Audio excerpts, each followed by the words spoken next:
ও মনীষ সাহেব আসসালামু আলাইকুম। এখন মাস্টার ও কেন আছেন?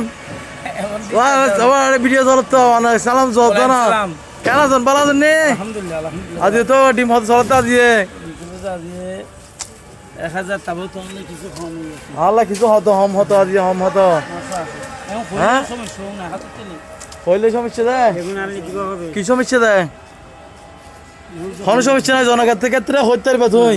এখন তোর আজ 2-3 বিরিয়ানি হতে মানুষ আর ফল করে ফেলার মানুষ হত দেওয়া তোমার ডিম বিয়ারি হরে আজ আর ডিম বিয়ারি কেন অসুস্থ হবে 2-3 দিন এই মানুষের সাথে লাগবে ভিডিও করে না পারে তুই তুই গিয়া আবার ওষুধ পালা না দিলি ইনশাআল্লাহ আলহামদুলিল্লাহ তুই আজ তুই গিয়া ডিম আজ হজল নামাই দেয় 1000 নাম 1000 না গিয়া তোমার তুমি হওয়া দেয় না তো হইতা দিয়ে তাহলে 1000 নাম দিলে আল্লাহ 1000 না তোমার এটা হওয়া দিলাম তুমি গাড়ি তো হওয়া দিলাম 80000 ডিম আছে 80000 আল্লাহ দিলি আলহামদুলিল্লাহ। তোমার ঠিকানা হুইত দেয় মসজিদে এক মিষ্টি ফুলের সামনে দিন বাবা মনীষ সাহেব তো গিয়া এটা তো মানুষের সালাম দিত না ও আল্লাহ দোয়া করে তো অসুখ এখানে অসুখ তুমি ভালো লাগে আল্লাহ দিলি অসুখ নাই ইনশাআল্লাহ বেশি ভালো আছে। তোরে ভালো আছো তো দোয়া করে তো ওখানে ও দোয়া করে দিই আরে দোয়া করে দিও। আচ্ছা আসসালামু আলাইকুম ওয়ালাইকুম আসসালাম। ঠিক আছে।